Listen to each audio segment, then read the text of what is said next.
지금 아프가니스탄에 관한 소식이 계속해서 들려오고 있습니다. 아프가니스탄은 어디냐면 우리가 중국을 보자면 중국의 북쪽은 몽골이죠. 그리고 이 서쪽으로 해서 여러 나라가 인접해 있는데 카자흐스탄, 그 다음에 우즈베키스탄, 그 다음에 이제 아프가니스탄이 중국의 바로 이 서쪽에 붙어 있죠. 그리고 파키스탄, 인도, 네팔, 태국, 베트남 이렇게 이어지게 되죠. 그리고 이 아프가니스탄은 서쪽으로 해서 이란, 이라크, 그리고 우리가 성경에 배경이 된 이스라엘이 이어지게 되겠습니다. 탈레반 정권이 들어서므로 이제 많은 백성들이 어려움을 당하고 있습니다. 해외 피난 인파가 공항으로 몰려들게 되었고 약자들이 고통을 더욱더 많이 받게 될 그런 상황이기에 우리는 먼 나라이지만 아프가니스탄을 위해서 기억나는 대로 또 시간 되는 대로 그 나라를 위해 함께 기도할 수 있기를 원합니다. 지난 수요일날 집사님 한 분이 아프가니스탄에 보내달라고 구호헌금을 했습니다. 그런데 제가 생각을 해봤어요. 아니 이분이 아프가니스탄이랑 무슨 상관이 있는가? 무슨 관계가 있겠는가? 그 먼 나라의 뉴스를 듣다 보니 그 나라에 대해서 알게 됐고 어려운 상황을 듣게 되다 보니까 여기에 뭐라도 작은 도움이라도 줘야 되겠다라는 생각을 하나님께서 주신 것 같아요. 그래서 정성껏 구호헌금을 준비를 했지 않을까 생각합니다. 선교와 구제는 내가 다시 돌려받겠다는 마음으로 하지는 않습니다. 그러지 않습니까? 우리도 개척을 하면서 목장별로 이제 어떤 곳은 지금 10년째 계속해서 한 군데를 선교를 하고 있고 또 한 군데는 또 이렇게 돌아가면서 여기저기 선교를 하고 있는데 그곳에 보내면서 그래 내가 보냈으니 다시 돌려받아야 되겠다라는 생각을 하지 않습니다. 그저 섬기는 마음으로 돕는 마음으로 그렇게 합니다. 우리나라는 어려운 시기에 많은 나라로부터 원조를 받던 나라입니다. 먼 나라에서 또 젊은이들이 이제 선교에 헌신하고 한국까지 왔는데 이 땅을 밟아보지도 못하고 저 배에서 순교한 이들도 많았습니다. 그들이 선교하고 구제하고 학교를 세우고 병원을 세우고 고아원을 세운 이런 일들이 인도적인 차원에서 사람의 도리로 인도적인 차원에서 하는 경우도 있었지만 그리스도의 사랑에서 시작된 경우가 많았습니다. 그래서 우리나라는 선교사님들의 그 도움을 사실은 크게 받았고 이 사랑과 또 이 많은 도움들을 또 다른 나라에 보내는 나라가 되었습니다. 그래서 전 세계에서 우리나라는 선교로 봤을 때는 두 번째로 많은 선교를 하는 그런 나라로 발전하게 되었습니다. 지금 나라를 위해서 다른 나라를 위해서 기도하시고 또 선교하시고 정성껏 선교헌금을 보내고 계신 여러분들 그리고 구제에 참여하고 계신 여러분들 너무나 잘하고 계신 겁니다. 하나님께서 칭찬하시고 또한 축복하실 줄 믿습니다. 계속해서 이 선한 일에 선한 사업에 참여하시기를 바랍니다. 잘하고 계신 겁니다. 그래서 우리 집사님이 드린 구호헌금은 교회에서 조금 더 보태서 월드비전이라는 기관을 통해 아프가니스탄에 어떻게든지 보내려고 합니다. 그 나라가 속히 안정을 또 평화를 찾고 그리고 그 전에 정말 이 나라도 굉장히 안정적으로 그리고 괜찮은 나라였다고 합니다. 그래서 그런 어떤 것들을 다시 회복하는 은혜가 아프가니스탄에 있기를 원합니다. 오늘 성경을 보면 14장 1절에 이런 얘기가 나오죠. 이 이야기의 배경입니다. 안식일에 예수께서 한 바리새인 지도자의 집에 떡 잡수시러 들어가시니 그들이 엿보고 있더라. 자, 한 바리새인 중에 이 지도자가 어느 날 예수님을 자기 집에 초청하는 거예요. 예수님, 우리 집에 오셔서 식사라도 함께 하십시오. 이 바리새인들, 서기관들은 예수님을 별로 좋아하지 않았습니다. 그런데 이 사람이 지금 예수님을 자기 집에 부른 거죠. 그래서 예수님이 모른 체하고 떡 잡수러 들어가셨는데 그들의 태도를 보니 뭐라고 나와 있습니까? 그들이 엿보니 엿보고 있는 거예요. 저거 뭐 잘못한 게 있나 한번 보자. 엿보는 것이죠. 우리가 신앙생활 하는데 간 보는 사람이 있고 엿보는 사람이 있어요. 그렇죠? 간 보고 있는 사람들, 아직도 엿보고 있는 사람들은 주님 안에 온전히 들어오시기를 예수님의 이름으로 축원드립니다. 이들은 엿보았습니다. 그래서 이제 논쟁이 시작됐는데 이 바리새인의 집에서 첫 번째 나온 얘기가 뭐냐면 안식일 논쟁입니다. 그들은 안식일 지키는 것, 눈에 보이게 지키는 그 안식일, 율법적으로 지키는 것을 생명처럼 여겼는데 예수님이 그 생각을 완전히 깨시고 안식일의 주인이 예수님이라는 사실, 그리고 안식일은 사람들을 위해서 생명을 구하기 위해서 주신 날이라고 정확하게 안식일의 의미를 저는 할 말이 없는 거죠. 두 번째 이 얘기는 뭐였냐면 너희들이 초청을 받으면, 지금 예수님도 바리새인의 집에 초대를 받았잖아요. 초청을 받으면 내가 높은 사람이라 생각하고 벌써 높은 자리 차지하고 그 높은 자리에 가서 앉지 마라. 나중에 창피를 당할 수 있다. 더 높은 사람이 오면 당신 내려오시오. 두 번째 자리에 앉으시오. 세 번째 자리에 앉으시오. 이러면 얼마나 창피냐. 그러니 높은 자리에 앉지 마라. 낮추는 자가 높아집니다. 따라서 합니다. 낮추는 자가 높아진다. 예수님은 그렇게 하셨고, 그래서 지금은 예수님의 이름이 만왕의 왕으로서 모든 이름이 뛰어난 이름이 되지 않으셨습니까? 높은 체 하지 마라. 자꾸 높아지려고 하지 마라. 낮아진다. 그 얘기를 두 번째로 하신 거예요. 그리고 오늘 말씀이 세 번째 이야기입니다. 네가 바리새인 지도자죠. 네가 점심이나 저녁 식사를 베풀 때에 이 사람 주로 어떤 사람에게 점심 하자고 할까요? 어떤 사람에게 저녁 같이 먹자고 할까요? 바리새인들이 어떤 사람에게 그 초청을 하겠습니까? 일반적으로 사람들은 자기에게 도움이 되는 사람들, 그리고 그 지위가 있다면 그 지위에 맞는 사람들은 격에 맞는 사람, 격식을 갖춰서 격에 맞는 사람, 그런 음식점, 그런 가격대에 가서 식사를 하려고 할 겁니다. 그런데 오늘 예수님께서, 그래서 예수님이 하신 말씀들을 보면 굉장히 파격적인 것이 많습니다. 사람들의 고정관념, 그동안에 가지고 있었던 인습, 이런 것들을 말씀을 통해 완전히 깨뜨리신다는 거예요. 그래서 예수를 잘 믿으면 그 사람은 굉장히 새로운 사람이 되는 거예요.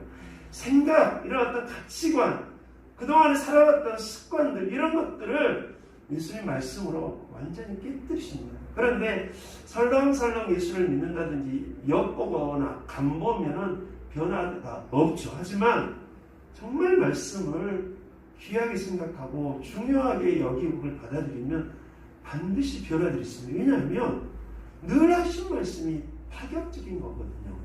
세상은 늘 하늘을 향한 하나님을 반대 입장에서 세상은 말을 하고 가르치지만 예수님이 오셔서 하나님의 뜻을 분명하게 전하고 있습니다. 네가 점심이나 저녁 식사를 베풀거든 누구를 불러 같이 밥 먹을 거냐. 그리고 오늘날 우리들에게도 말씀하십니다. 요즘은 이제 같이 식사하기가 어려운 그런 때지만 우리들에게도 물어보십니다. 네가 식사를 한다고 했을 때, 누군가와 점심을 먹는다고 했을 때 누구를 부를 거냐? 직장에서 제일 친하고 그리고 말이 잘 통하고 편한 이런 상대를 같이 밥 먹자고 할 거냐? 아니면 항상 외톨이요 힘들어하고 있는 그 사람을 불러서 식사를 할 거냐? 이런 얘기 아니겠습니까? 자, 두 가지로 나눠집니다. 첫 번째, 친구죠. 형제, 친척, 부한, 돈 많은 이웃. 이런 사람들하고 식사를 할 거냐? 아니면 가난한 자, 그 다음에 여기 약한 자들이 병든 자들이죠. 가난한 자, 병든 자, 그리고 여기 나와 있는 것은 장애인입니다. 이런 사람들과 함께 식사를 할 거냐? 이거죠. 그래서 이 벗이라든지 형제나 친척이나 부한 이웃은 누구냐면 갚을 수 있는 사람이에요. 내가 밥을 사주면 그 사람도 내게 밥을 사줄 수 있는 사람들 아니겠습니까? 내가 한 번 샀으니 네가 한 번 사라. 내가 두 번 샀으면 네가 한 번이라도 사라. 뭐 이런 거 아니겠어요? 갚을 수 있는 사람. 달리 얘기해서 내가 필요한 사람입니다. 내가 나에게 도움이 되는 사람. 누구에게요? 나에게 도움이 되는 사람. 그 사람과 함께 식사를 할 건지, 아니면 갚을 수 없는 사람. 성경에는 소자라고 합니다. 소자. 갚을 수 없는 사람. 내가 밥을 사줘도 저 사람은 밥을 못 사줘요. 형편이 안 돼서 못 사줄 수도 있고, 마음이 여유가 없어서 못 사줄 수도 있고, 안 사줄 수도 있고, 그런 사람이에요. 그런 사람이죠. 그런데 그 사람은 나를 필요로 해요.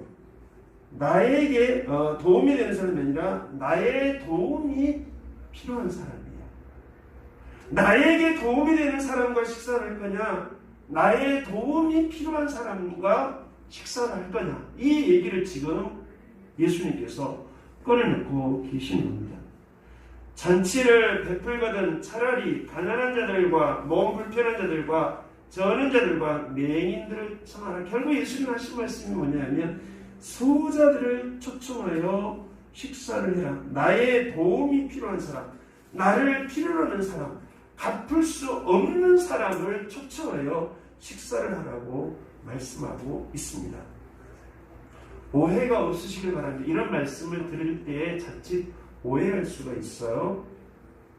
그때 당시에 사회 환경은 지금과는 많이 달랐습니다.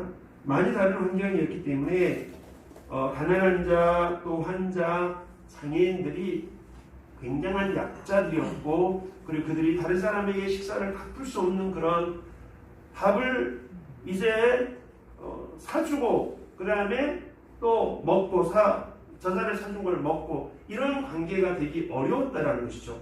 그런 어떤 것들을 얘기한 것이 지금과는 다르다는 겁니다. 왜냐하면 지금은 가난하다고 해도, 병이 들었다고 해도 장애인이라도 남을 돕고 갚을 수도 있고 당당하게 살아가는 이들이 너무나 많습니다. 오늘 이 말씀 오해 없이 말씀을 잘 들으시기를 부탁을 드립니다. 지금도 진짜 그렇게 어려운 사람들이 있습니다. 상대적으로 어려운 사람들이 있어요. 밥을 사줬지만 내게 갚을 수 없는 사람들이 분명히 있다는 것이죠. 그렇게 갚을 수 없을 만큼 힘든 사람들, 실제로 이제 돈이 없거나 마음의 여유가 없어서 남에게 갚을 수 없는 사람들, 그 사람들에게 그 사람들을 초청하여 함께 식사를 할 것을 말씀하고 있습니다.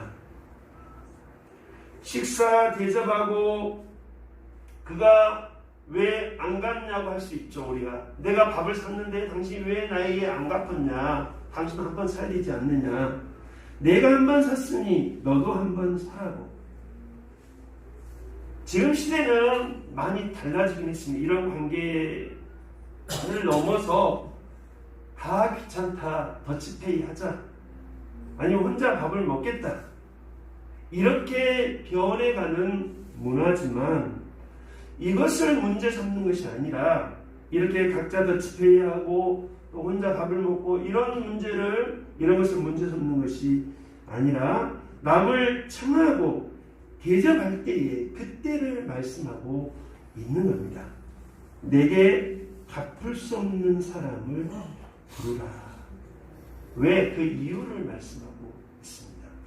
왜냐하면 그들이 갚을 것이 없으므로 14절 너에게 복이 있다고 말씀하고 있습니다. 그가 내게 갚을 수 없으니 너에게 식사를 대접하고 그들을 초청해서 대접한 너에게 복이 있다 말씀합니다. 우리의 상식을 깨는 말씀인데 높은 사람, 있는 사람을 만나서 식사를 하고 정보를 얻고 명함을 주고받고 인맥을 쌓아야지만이 이것이 복이라고 우리가 생각을 하지만 주님은 이런 우리의 상식, 늘 생각했던 말을 깨뜨리시고 너희들에게 갚을 수 없는 소자들과 함께 식사를 하라고 말씀하고 있습니다. 주님은 전혀 다른 말씀을 하고 계시죠. 첫 번째로는 너에게 복이 되니 그렇게 해라. 두 번째로는 의인들의 부활 시에 갚음을 받겠다 이렇게 말씀하고 있습니다. 다른 말에 의해서 주님이 이렇게 말씀하십니다. 내가 갚겠다. 누가 갚겠다고요? 내가 갚겠다. 주님이 갚겠다는 것이죠. 그 가난한 사람들을, 소자들을 대접하고 그들이 갚질 않아도 내가 갚겠다는 말씀하고 있습니다. 그가 갚을 힘이 없어 못 갚으니 내가 갚겠다. 그러면서 우리들에게 말씀합니다. 저를 좀 보세요. 저를 좀 보세요. 그러면 되겠니? 이렇게 물어보시고 그러면 화가 안 나겠니? 남에게 대접했는데 잘했는데 돌아오는 게 없어요. 나는 정말 꼭 이 식사 문제만이 아니래도 누군가를 내가 대접을 하고 정성을 쏟았는데 돌아오질 않아요. 그 사람이 없어서 그럴 수도 있고 아니면 마음이 허락하지 않아서 저 사람이 문이 꽉꽉 닫혀있고 그 마음에 상처가 있어서 그럴 수도 있어요. 갚지를 못해요. 돌아오질 않아요. 아무리 해도 돌아오질 않습니다. 그때 주님 말씀하십니다. 그것이 나한테 복이다. 그리고 내가 갚겠다. 그러면 되겠니? 그러면 되겠니? 그러면 너 상처 안 받겠니? 그러면 그 일을 계속해서 할 수 있겠니? 이렇게 우리들에게 지금 물어보시는 거죠. 또 한 가지는 언젠가는 반드시 갚으시는데 이 땅에서 다른 사람을 통해서라도 갚아주겠다라는 의미죠. 그 사람은 갚지 못해도 내가 그 사람을 섬기고 대접하면 다른 손길을 통해서도 하나님은 갚도록 하시겠다는 거죠. 이것은 우리의 경험이요, 우리의 간증입니다. 얼마든지 그런 얘기를 수없이 우리는 여러 가지를 얘기할 수 있습니다. 그 소자는 못 갚겠지만 내가 다른 사람을 통해 갚겠다. 이렇게 우리에게 말씀하십니다. 그러면서 그러면 되겠니? 할렐루야.